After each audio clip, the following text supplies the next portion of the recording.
It is with great joy that I get to introduce one of my primary teachers, Rupert Spira.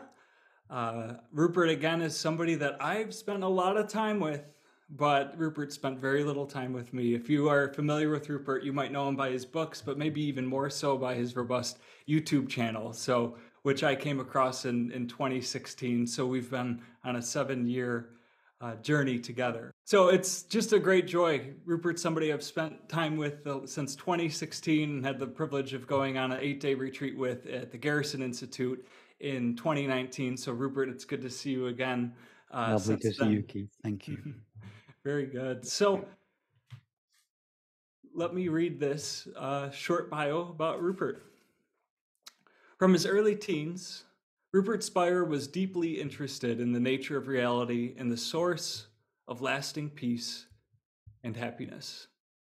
At the age of 17, he learned how to meditate and began a 20-year journey of study and practice in the classical tradition of Advaita Vedanta. Since then, he's spent over 45 years studying and practicing the philosophies and methods of many of the world's great religious traditions, particularly Sufism, mystical Christianity, and the tantric path of Kashmir Shaivism. For the past 12 years, Rupert has been distilling the understandings contained in these traditions through writings, talks, and retreats into simple, easy path that leads directly to the recognition of the peace and quiet joy that is our essential nature. Rupert lives in the UK and holds regular meetings and retreats in the UK, Europe, and the USA. Today, he'll be sharing on non-duality and the heart of prayer. Rupert, welcome to you. It's a great joy to have you here. Thank you, Keith. Thank you for inviting me. Lovely to see you again and lovely to meet you all. Very good. Well, at this point, take us away, Rupert.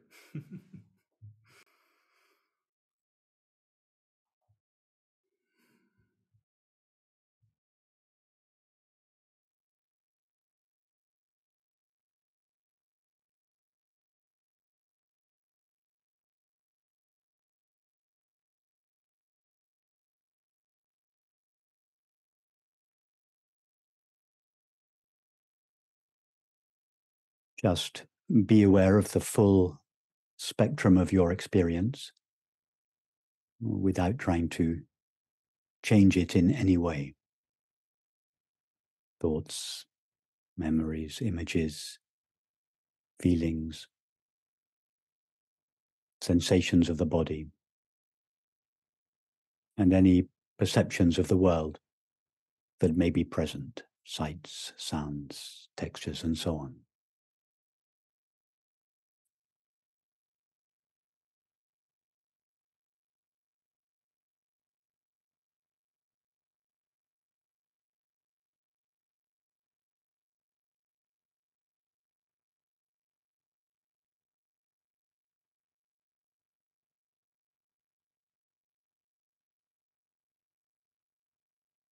And now soften the focus of your attention from the content of experience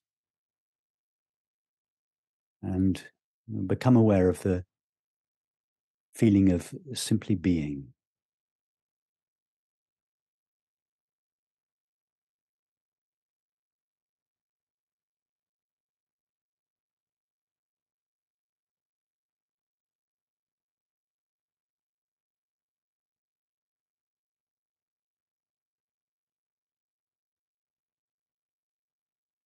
In fact, we are always aware of simply being.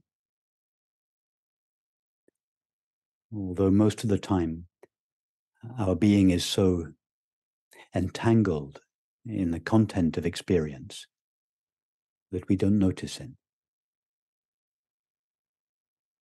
Just like whilst watching a movie, we are always seeing the screen. Although if we are exclusively focused on the drama in the movie, we will seem not to notice the screen.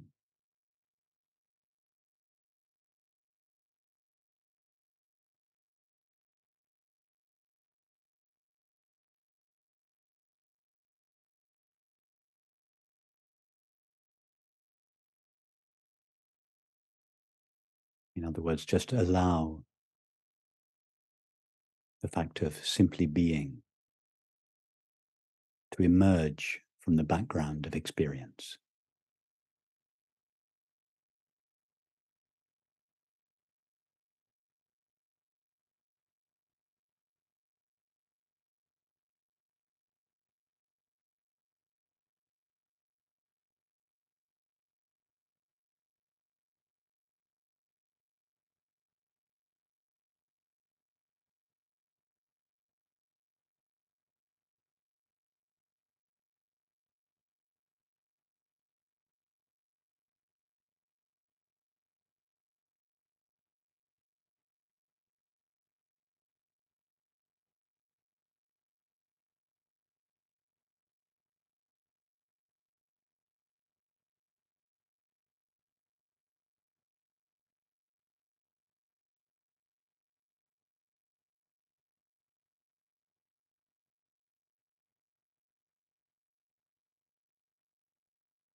Simply being lies in the background of all experience and pervades all experience.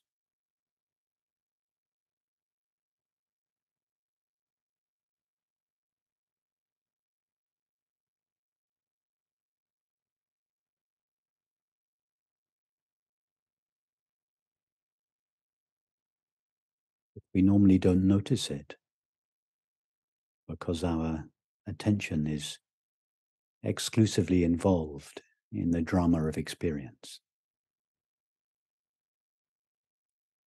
Our being is, as it were, too quiet, too transparent, too silent, too still, to compete with our attention.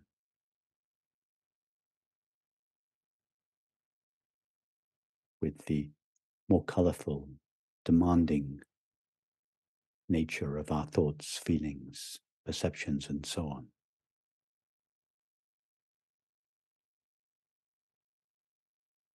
And just soften the focus of your attention on the content of experience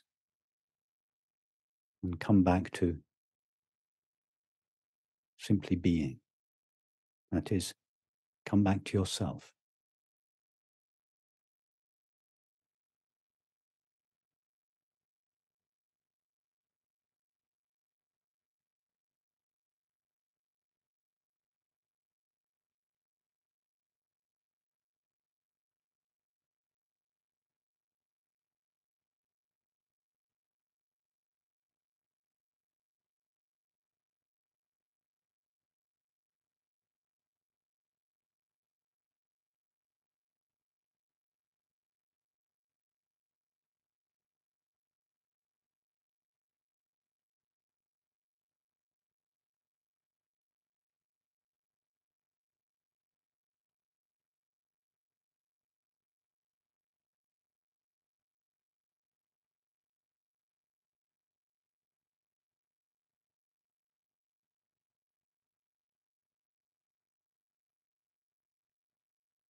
This sinking into being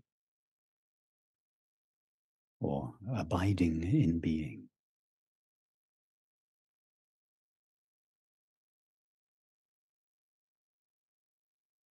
Is really the essence of meditation or prayer.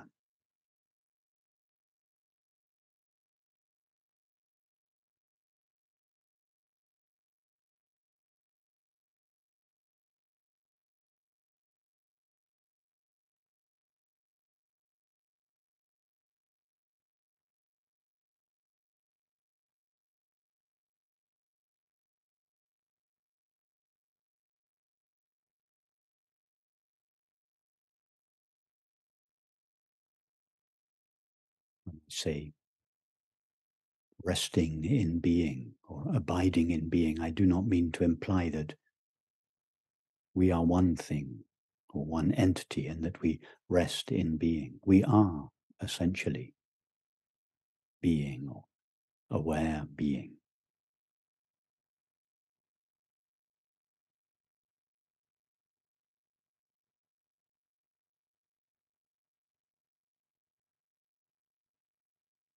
So the essence of meditation or prayer is to disentangle ourselves from the content of experience and come back to ourself. Not ourself a body or a mind, not ourself a cluster of thoughts, images, feelings, sensations, and so on, but our essential, irreducible self, that is simply being.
We don't suddenly become being as a result of this meditation or prayer. We are always essentially that. But we have allowed ourselves, our being, to become so thoroughly mixed with the content of experience that we have overlooked or forgotten ourselves. We have lost ourselves in or to experience.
Just as when we get undressed at night, we take off all the layers of clothing and our naked body stands revealed. So in prayer or meditation, we extricate ourselves from the content of experience, and naked being stands revealed.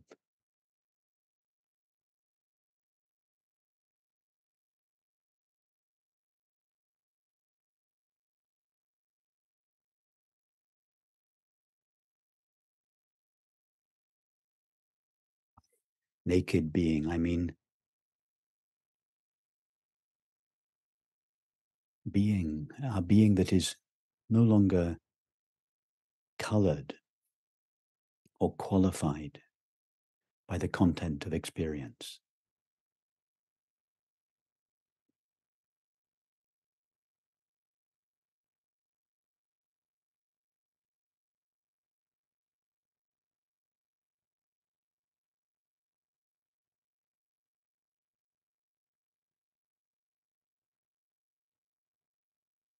When our being is divested of all the qualities that it borrows from the content of experience, it stands revealed as unqualified, unconditioned, unlimited being. That is infinite being, God's being, the only being there is.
Is what Meister Eckhart was referring to when he said, when I am able to establish myself in nothing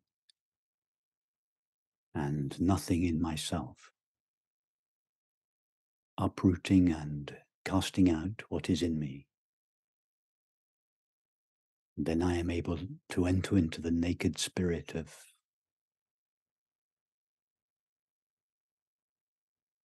being, which is the naked spirit of God.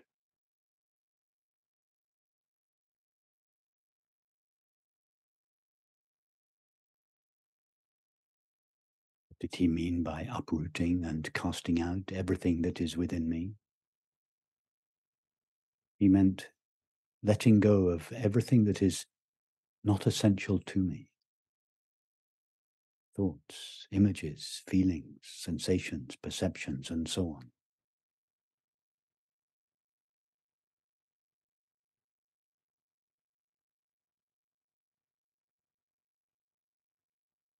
Everything that is not essential to us has been removed, or at least let go of.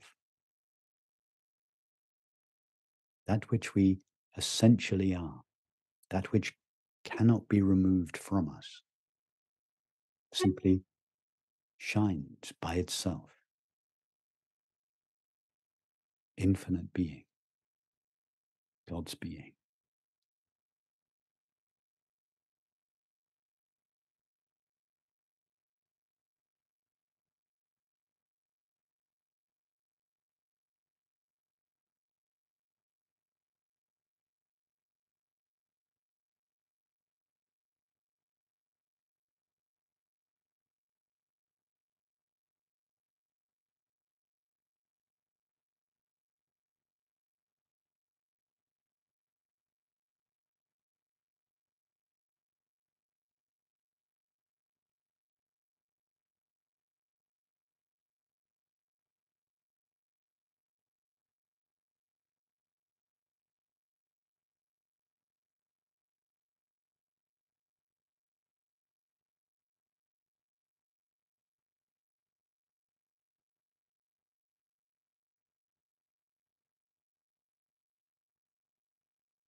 fact of simply being shines in each of us as the knowledge I am.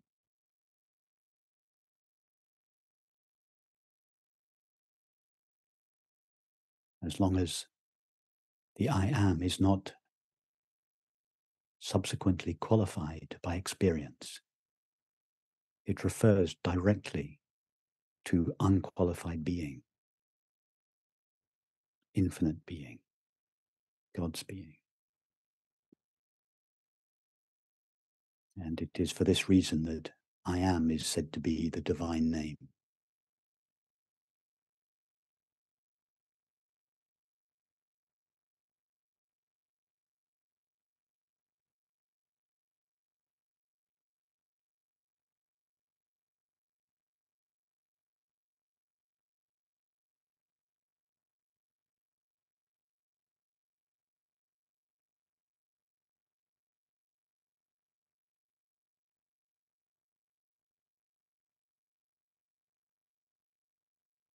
However, as soon as the I am becomes entangled in, and as a result, seemingly qualified by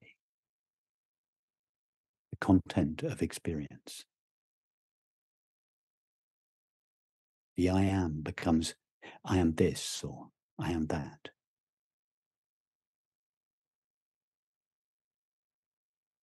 Infinite being seems to become a temporary finite being.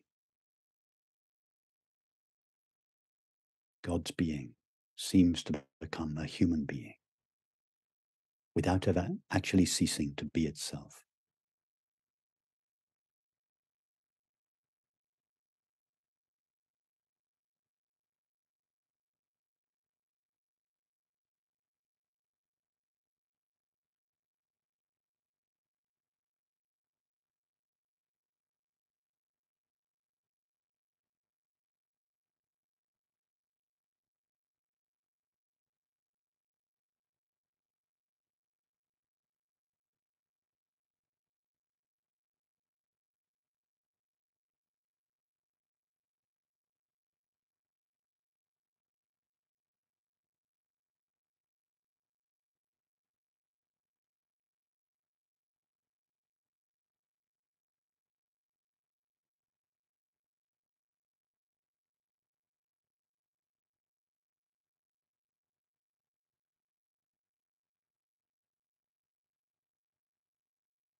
In other words, at the deepest level, we are not really human beings. We are infinite being, God's being, clothed in human experience.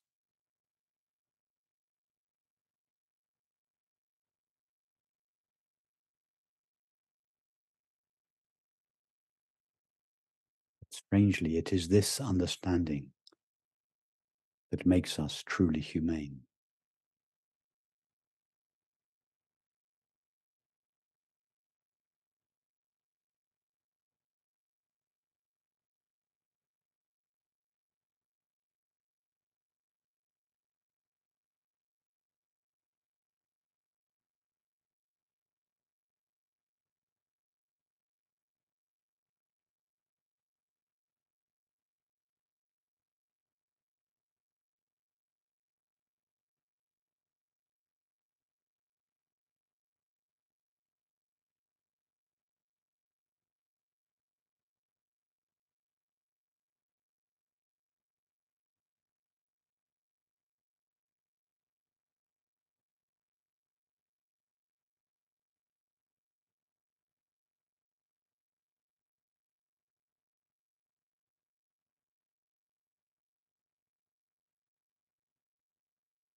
As at the deepest level, a human being is really God's being temporarily clothed in human experience.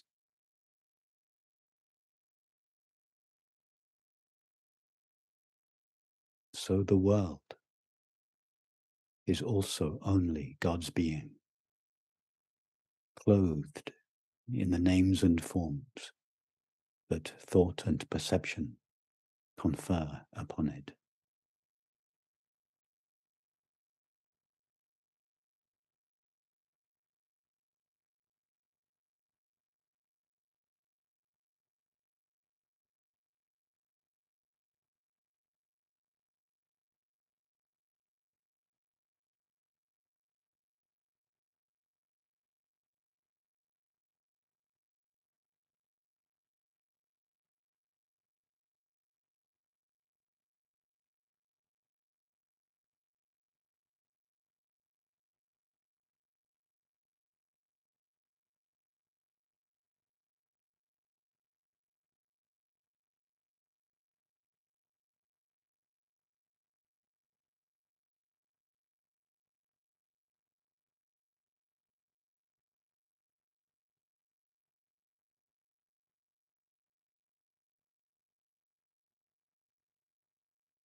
It's only God's being, infinite, intimate, indivisible being,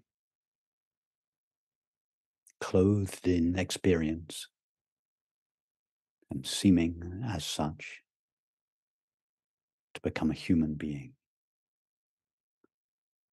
clothed in names and forms and seeming as such to become the world,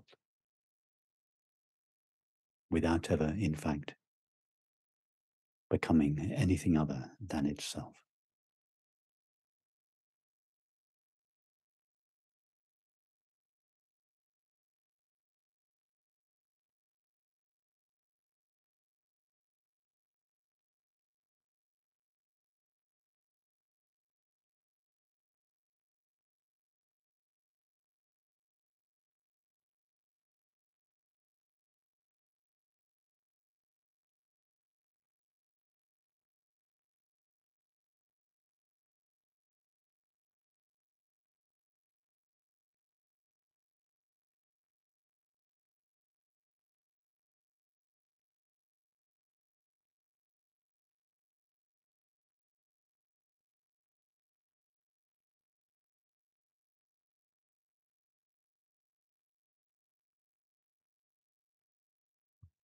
Without losing touch with being, let's begin our conversation.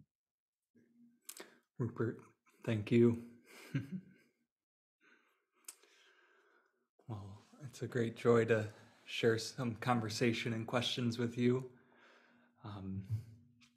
And I encourage others as you listen to write into the chat questions to the hosts here. And we'll move in about 20 minutes to some time to bring you on stage here to ask Rupert as well. But Rupert, maybe before we even jump in, would you share where you are, what time it is for you? I had intended to ask that at the very start. Yes. I'm in my home in Oxford, in the UK, and it is about 7:30 in the evening. Very good. Well, I want to thank you for joining us on a Sunday evening. And Not at all. It's a pleasure. Thank you for asking me. So wonderful. Well, I have many questions. I've spent a lot of time with you, and particularly arising out of, your new book, The Heart of Prayer, questions around God. What is God? What is prayer? How does it relate to non-duality and the wholeness of being? But I thought I would ask first about your influences, because as I found you, many of us here, certainly not all of us, come from the centering prayer tradition, which is very much rooted in the Via Negativa, very much a neti practice of letting go and ultimate surrender. And that's a tradition grounded in the cloud of unknowing. Someone you speak a lot of, Brother Lawrence, Teresa of Avila, Meister Eckhart. And so I know those are influences to you, and I wonder if you might speak to them and how they give shape to your understanding of God or the non-dual tradition at large. Yes. Keith, I was also brought up in the Via Negativa, the way of negation, the neti approach, and we started on that path this evening, separating ourselves or extricating ourselves from the content of experience in order to discover what we are prior to experience, prior to thoughts, images, feelings, and so on. And this is really the great contribution of the Vedanta tradition, as well as many other traditions. It involves, as you all know, a turning away from the content of experience, and in extreme cases, and I would say in really it's a misunderstanding, a rejection, a denial of everything that we turn away from. And I think that this is a mistake. I have to confess, it's a mistake that I made early on, because if God's being is God's being, then God's being must be infinite. Nothing can be excluded from that. There's no room for the finite in the infinite, because if there was anything finite in the infinite, then that finite thing would displace a little bit of God's infiniteness. And then the infinite would no longer be infinite, and God would no longer be God. So at some point, having traversed the Via Negativa, having extricated ourselves from the content of experience in order to recognize our essential nature as infinite being, God's being, we then have to turn around again and embrace, include everything that we initially turned away from, and see that that also is an appearance of the infinite. And I just touched on that very briefly at the end of the prayer or meditation this evening, because although I didn't go very far in that direction for lack of time, I wanted to be sure to include it, to be sure that we understand that this is not just a way of exclusion, not just a way of discrimination, not just a way of separating ourselves from the content of experience. It is also the via positiva, the way of inclusion, the way of love. So as I said, I started off as a child with a very strong Christian feeling. I spent 10 years in English boarding school, where every morning and every evening we would sing hymns and psalms and read from the Gospels and the Old Testament. So I was brought up on this tradition, and it went very deeply into me. And I had a very deep love of God from an early age. In fact, my mother used to remind me often that I once said to her, aged 7, that I thought the world was God's being, or the world was God's dream, and that our role in the dream was to make the dream as pleasant a dream as possible. So I had this kind of naive, childish intuition that everything at the deepest level is an appearance of the one infinite reality, God's being. And in fact, I still think like that. I haven't evolved very much, although I express myself in more sophisticated terms now. And then, but I had to turn away from the Christian tradition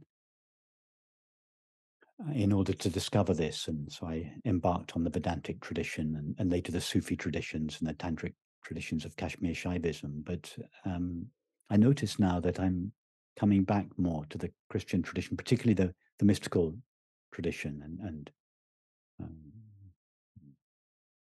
I've kind of come full circle back to the writings of Meister Eckhart, particularly, whose work resonates so profoundly, so deeply with the highest teachings of the Vedantic and Tantric teachings. Beautiful. Thank you. Thank you. I wonder if you can share some guidance. I mean, you've given us guidance already by way of the prayer, the meditation, but you've talked very beautifully about disentangling the Yes, self from the content experience. And you write beautifully about moving the foreground into the background and the background into the foreground, and how yes, experience, as you said tonight, that being is too quiet or too still for us to take notice of. yes. Can you elaborate on that, and how is that prayer, that sort of shifting of the foreground into the background, and in what ways do you see that as prayer?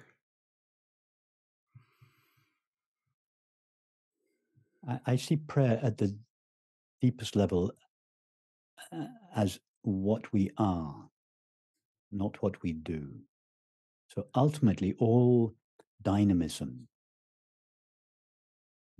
all activity, all effort, all focusing of attention ceases in prayer, or even if it may not be like that to begin with, but in time, all movement ceases. We sink deeply into being.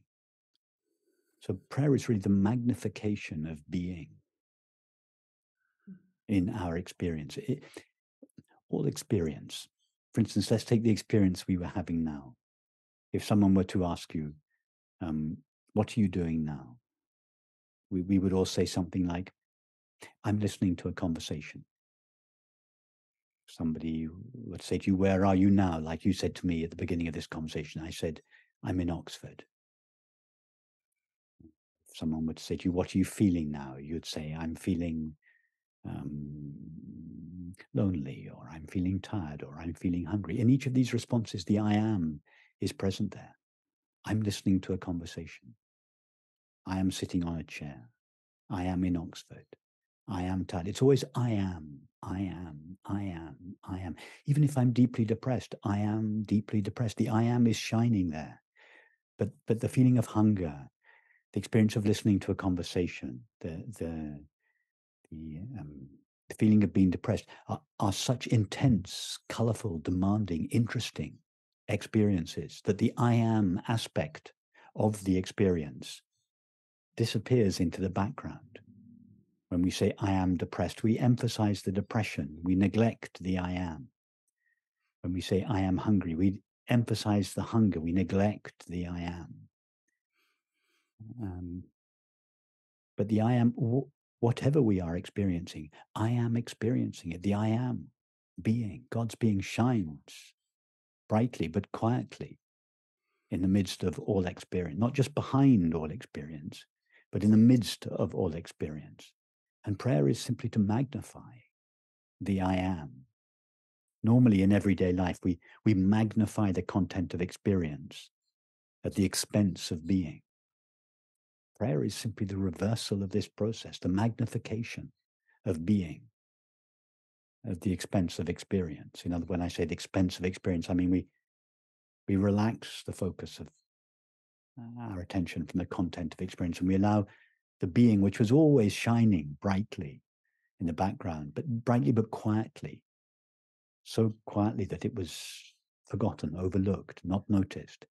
We just allow it to emerge, to shine forth. That's prayer, just the shining of being. And this is what it means in the Orthodox tradition when they speak of praying without ceasing. When I used to read the Philokalia in my early 20s, I went to Mount Athos, and I was fascinated by this idea of praying without ceasing. I wanted to pray without ceasing. So I thought this meant repeating the Jesus prayer non-stop. But you can't repeat the Jesus prayer non-stop if your mind is required by the world for certain activities. So it set up this conflict in me. And then I realized that this was a misunderstanding, that to pray without ceasing, it doesn't mean to be constantly repeating a prayer with your mind. It doesn't even mean to be constantly thinking about God. Sometimes it's necessary to think about other things, to think about things. To pray without ceasing just means to remain in touch with being, to remain as being in the midst of all experience, to allow being to shine in oneself as oneself in the midst of all experience. And then the conflict between experience and prayer, between everyday life and prayer or meditation, it collapses just as we acquire the ability to both watch the movie and see the screen at the same time. We don't have to turn off the movie to see the screen, although maybe we have to begin with. If our attention is so exclusively focused on the drama of the movie, we may first have to turn off the movie in order to see the screen, but then we turn the movie back on and we have the ability to both to watch the movie and see the screen. That is to pray without ceasing, to be fully engaged in one's experience, whatever that might mean for each of us, but to remain with being, as being, in being. That is to remain with God's being all the time. That is prayer to me. I so appreciate that analogy of the screen, because it's so easy to overlook it even now as I stare right through it. Well, what's so interesting, Keith, is you say, and quite rightly so, I understand why you say this, and I say it myself, it's so easy to overlook the screen, but in fact, it's not possible not to see the screen. Could you watch a movie and yet not see the screen? No.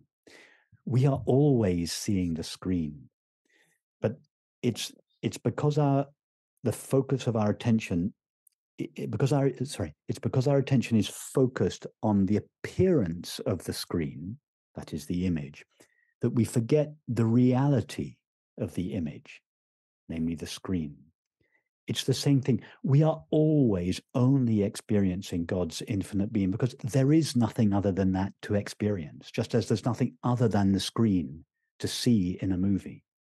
But because we are so focused on the content, on the appearance of God's infinite being, that is the 10,000 things, the names and forms that thought and perception confer on being, that we seem not to be seeing or experiencing God's being, whereas in fact, we are always only experiencing that. There is nothing else to experience, just as there is nothing else to see in a movie other than the screen. So we overlook it without overlooking it.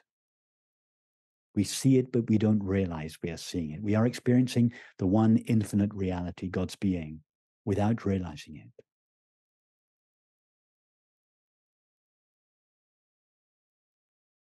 Beautiful. Well, I want to ask a question around sort of the like practical implications of this, and I'm thinking of your beautifully bright yellow book, "You Are the Happiness You Seek," and most of us here, if not experientially but conceptually, understand this, that God is our being. But what is then the practical implications of that then?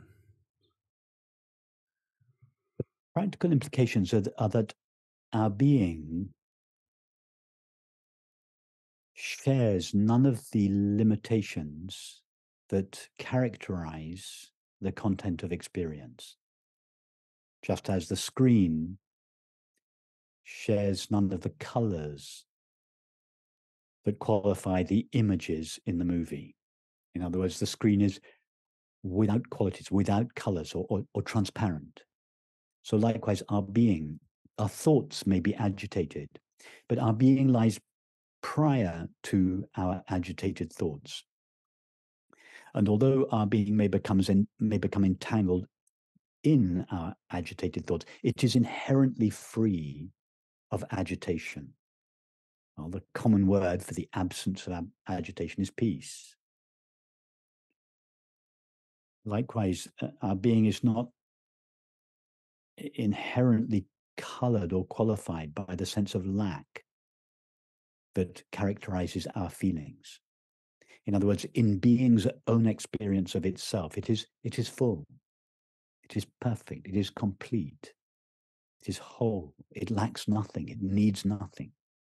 Well, what's the common word for this absence of lack, this sense of fullness, sufficiency, plenitude? Happiness is the common word. By happiness, please understand, I know you do understand this, Keith. By happiness, I don't mean a temporary gleeful feeling. I mean just the quiet joy that lies behind and is independent of the content of experience. That this quiet joy is the nature of being. We are already that. This peace and joy. It's what's referred to in the Gospels as the peace that passeth understanding. The peace that has nothing to do with what is or is not taking place in our experience.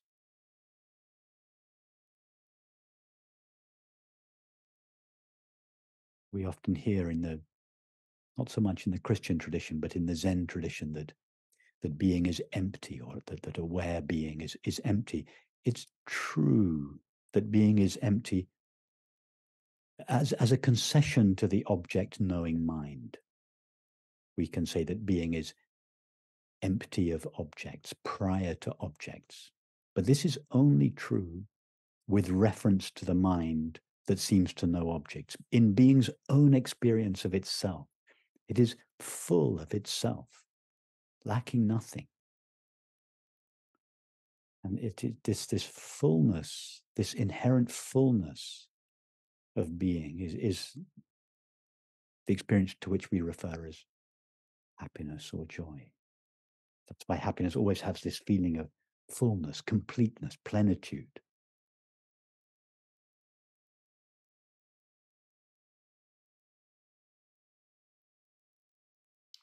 Well, if you don't mind, I'd like to read some of your words to yourself. Okay. Is that okay? Yes. Thank you for that. I'm drawing from the Heart of Prayer. And just a few lines here. God lies at the source of our longing. It can never be an object of our longing. Let go of the object of your longing and allow yourself, the subject of your longing, to subside into the love from which both arise, God's infinite being.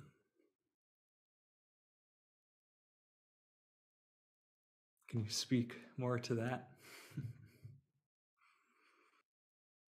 Yes, in most forms of prayer, we start with the assumption that we are a temporary, finite, separate self, a person, a human being, and as such, we approach God, and God is, at least to begin with, considered to be at an infinite distance from ourselves, and we, as the apparently separate self, we surrender ourselves to God, we approach God, and that's a necessary step that most of us go through. In some ways, we could say it places the individual in the right relationship to God, one of devotion, surrender, supplication.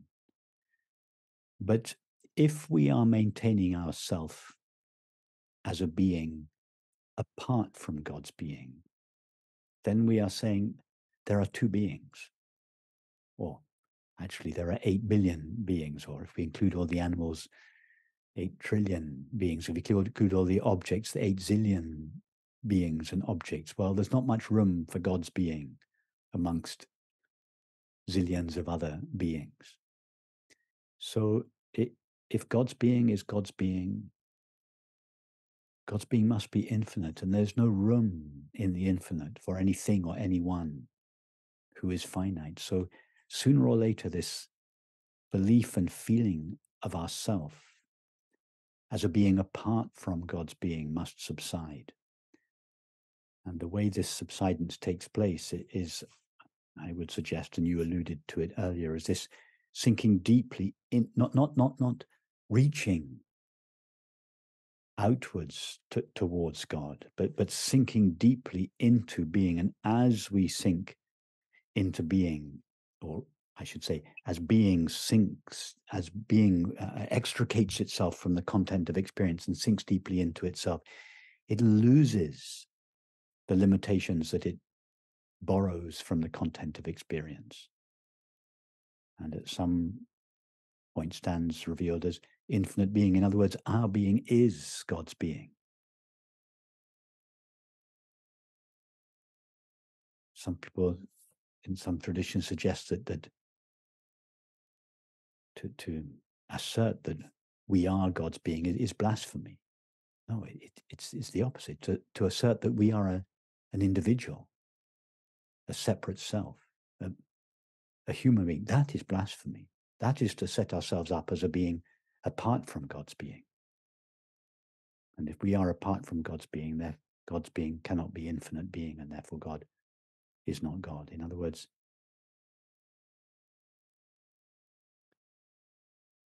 sooner or later we have to.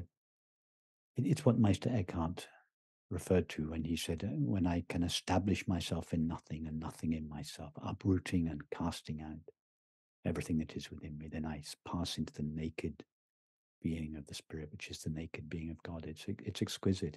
It's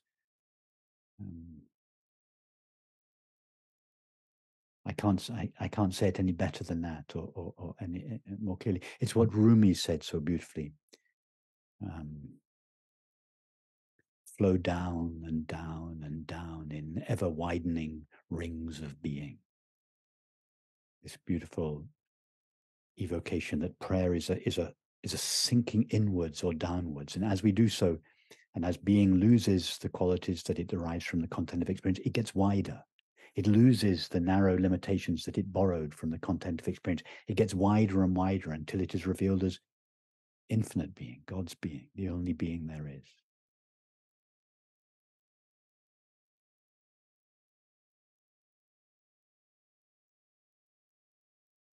Beautiful. Well, I want to make sure others get some questions in, and we do only have about 20 minutes. And so I'll ask people to be brief as you ask, and please write your questions into the chat. As we get this up, our first question, I will share one Meister Eckhart quote that so beautifully aligns with what I think you just shared, Rupert. He said, I advise you to let your own being you sink away and melt into God's being God. In this way, your you and God's his will become a completely one my. And maybe become. Don't make me comment on that, Keith. I can't touch that. Don't it doesn't. That's exquisite. Very good. Well, I'm going to bring up our first question here. Shay, you're welcome to unmute. Can you hear me? Shaya, yes, hello. Hi, I'm from Indonesia. It's 2 o'clock in the morning here. And I would just like to say thank you. I just feel after hearing your talk that we actually experience God first and then our experience, but because of our conditioning, we are rooted in we are actually being in our experience instead of our being. So actually we are feeling him all the time first. Is that correct from the way I get what you speak? Absolutely correct, yes. No, that's a beautiful conversation. We get our being is rooted in experience rather than rooted in itself. Yes, it's lost in experience. But you expressed it very nicely, Chen. Thank you. Thank you. I'm going to ask Carol to join us here. Hello. I come from Kings Langley in the UK. I noticed that during our meditation and also after meditation, you gave a bit of explanation why we must not be contaminated by experience. But I would put to you that we and God are evolving through experience, or do you believe God doesn't change? I believe God is the universe, and though eternal, is forever changing, and change brings about evolution. Our shared being is love, and experience makes us both wise. If God's being changed or evolved, then God's being would be finite, and then God's being would not be God's being. So God's being does not evolve, but its appearances as human beings and the world do evolve. God's being itself does not evolve. It's very easy to check this in your experience. I'm not convinced. I think as the universe is Can I just finish what I was going? Let me just finish what I was going to say, Carol, because let's not discuss, let alone argue about ideas. Let's put the suggestion that God's being changes to the test of experience. If you imagine yourself as a newborn infant, before the arising of any experience, your primary experience is simply the experience of being. And now, if you imagine yourself now on your deathbed, let's presume it's 80 or so years later, and all experience is gradually leaving you, but the one experience that won't leave you is the experience of being. And if you compare these two samples of being, the experience of being just after you were born and the experience of being just before you die, you'll find that the two experiences are identical, in spite of the innumerable experiences that you have had during your lifetime. And this is the experiential evidence that God's being does not evolve. I would say that we are, I'll be quick, that we're all part of the universal mind, and God and we are essentially consciousness, which is, and as I said, our shared being is love, and I believe that we work together. Okay, just one last comment, Carol. We are not part of the universal mind or God's being. In God's being, there are no parts. God's being is infinite and indivisible. The parts only pertain to the appearance of God's being, not its reality. Just as if you look at your gallery view now, you will see, depending on the size of your screen, you will see 35 squares that seem to divide the screen into 35 separate parts. But if you run your finger across the screen, you won't find any divisions or any parts. We are not part of God's being. There are no parts in God's being. There's just God's infinite, indivisible being, and we are that. And the way we experience that as apparently human beings is love. Thank you for your question. Nice. I would say we are essentially one, even Perfect. though what I say we are essentially one, and let's just say we note to end on, Carol. Thank you. Thank you. We'll bring forward Logan, and then I think Arnold, if you'd like to ask your question directly, and Pam and Sue. So just to give a lineup here. Logan. Hey there. I will make sure that I am also quick here. But my question is, Rupert, you were speaking earlier of this quiet joy, and so beautiful. And you were saying that also this is that happiness that you speak of. Yeah. And I was just curious. I immediately made this association with one of my favorite desert fathers, Evagrius.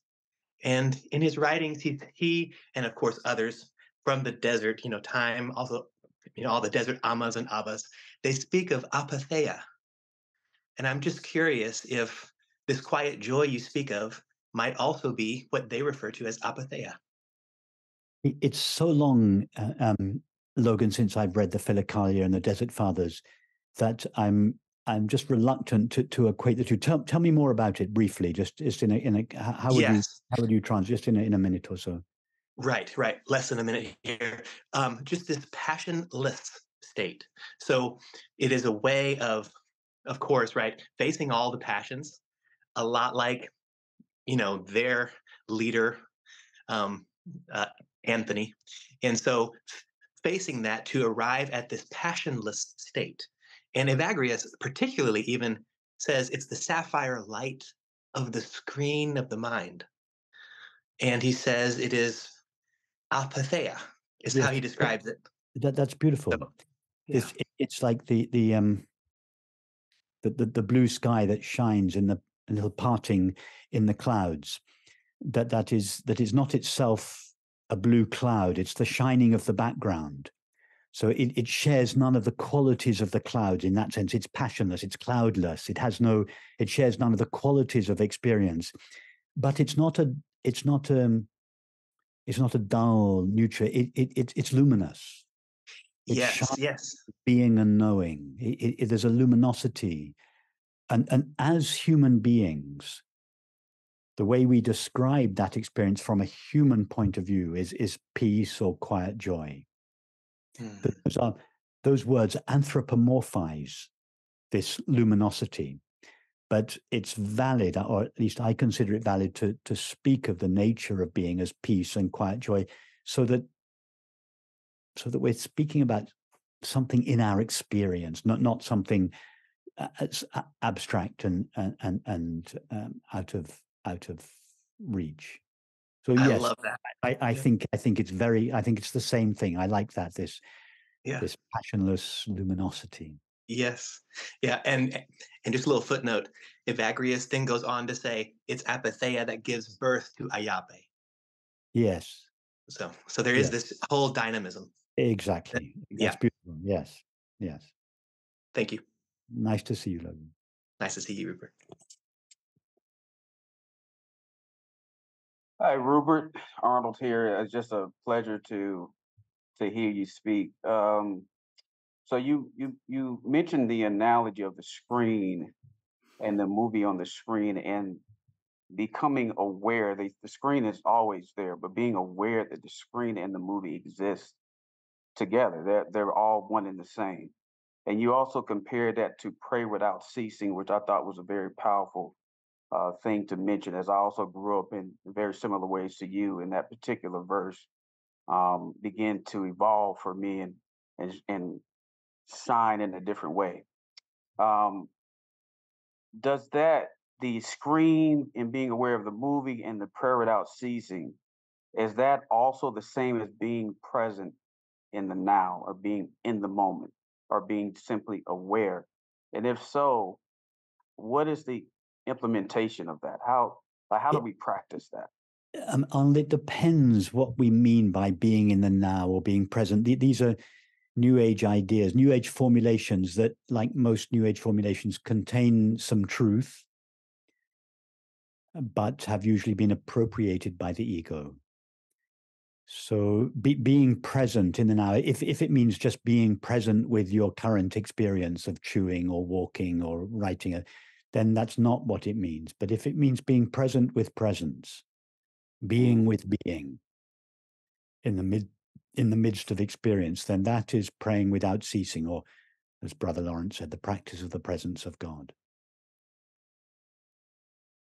Powerful.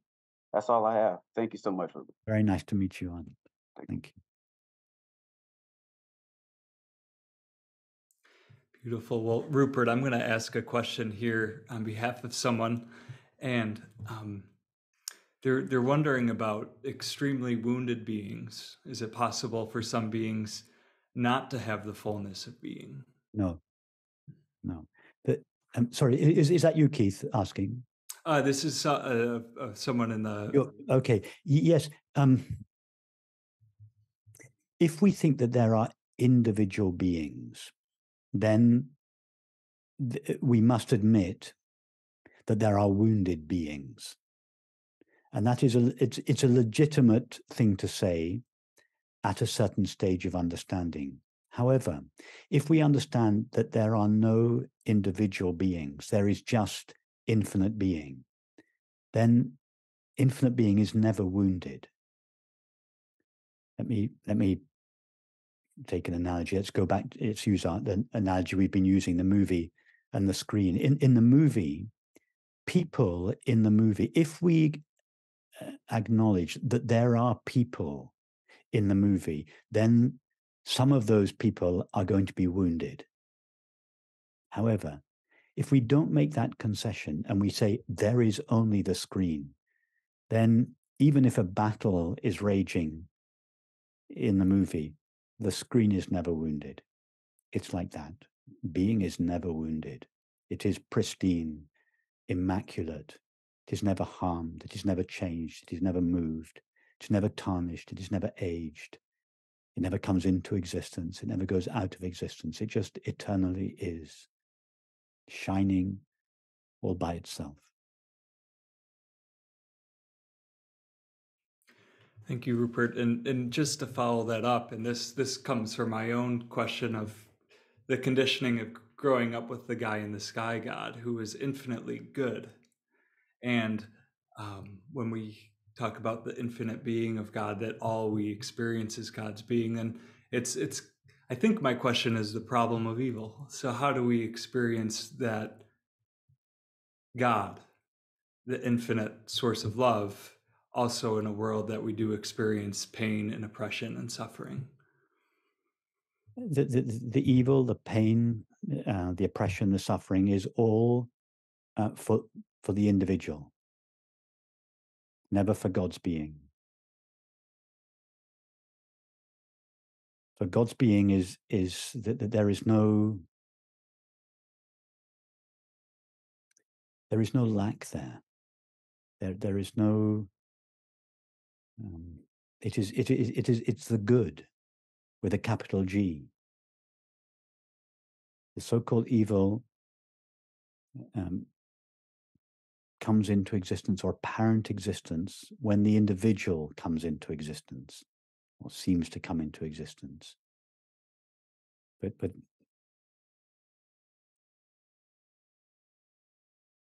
God knows nothing of evil.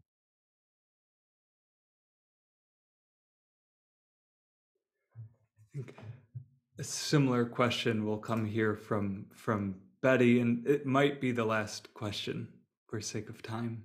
So I'm going to bring you forward, Betty. Yes, hello, Betty. Hi, thank you very much. Just want to be sure, am I unmuted? Yes. You are indeed, yes. Okay. My question was that if a person hates another person to the extent it could be intolerance even, how does that impact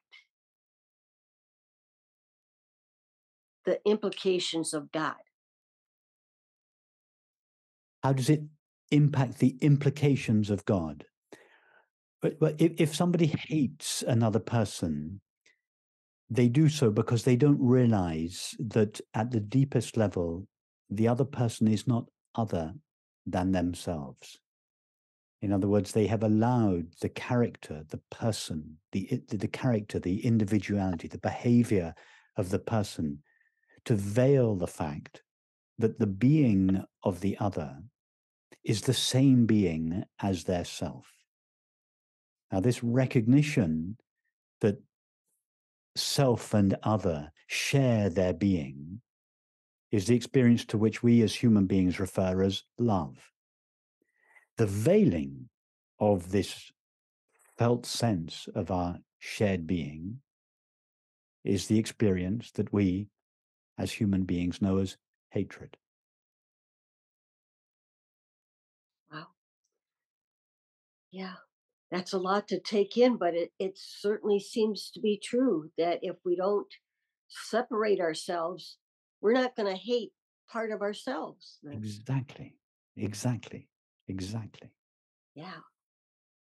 Wow. Thank you. Thank you. In other words, God's nature is love.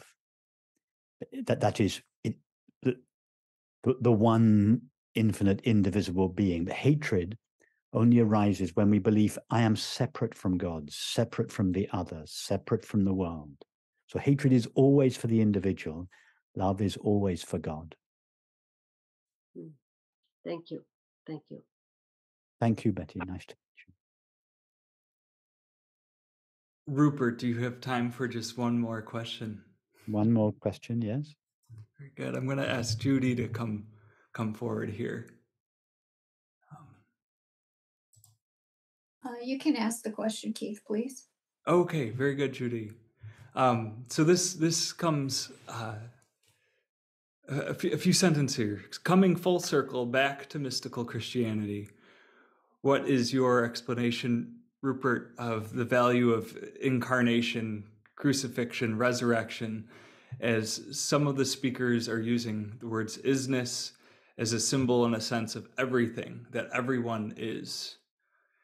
Are there three processes representative of what every life form must pass through, as in incarnation, crucifixion, resurrection? Is there three processes to be transformed into the fullness of God?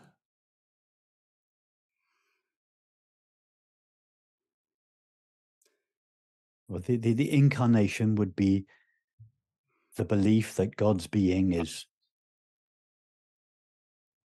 localized in, limited to, and generated by a physical body. So that's the incarnation. It's the belief that God's being is temporary and finite.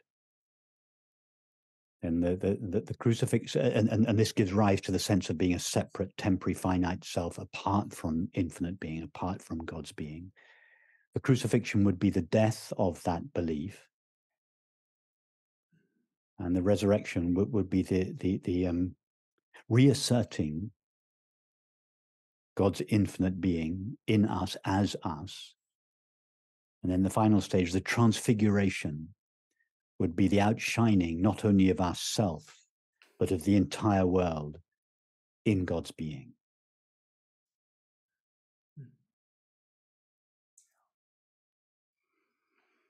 And it's what Shelley, the poet Shelley, meant when he said, the one remains, the many change and pass. Heaven's light forever shines, heaven's light forever shines, earth's shadows fly.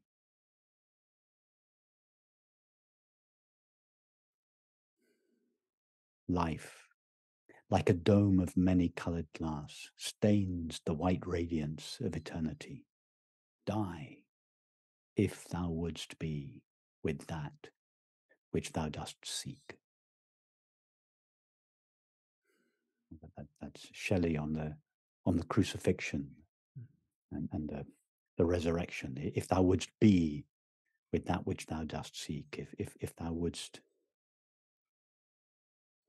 allow one's individuality to die or dissolve, and the subsequent revelation of that which we all seek above all else.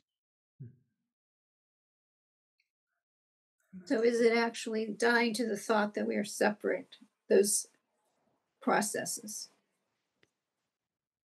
Yes, but it's not that we die as an individual and then recognize the nature of being. It's that we recognize the nature of our being, and then the sense of being an individual self dies of neglect. In other words, we don't have to get rid of the separate self in order to recognize ourself as infinite being. We recognize ourself as infinite being, and as a result, the old beliefs and feelings in time subside. We don't have to kill the snake to see the rope. We see the rope and the snake vanishes. Thank you, Rupert. And I would certainly direct people to the heart of prayer, because you address very beautifully the resurrection, the transfiguration, so poetically and beautifully in there. So I certainly can recommend that. As we come to our close, which is sadly where we are at, Rupert, are there any final words as you want to leave us? If we should know one thing, if we should understand one thing, or a blessing that you might give to us, what might that be? Be only being, know only being, love only being.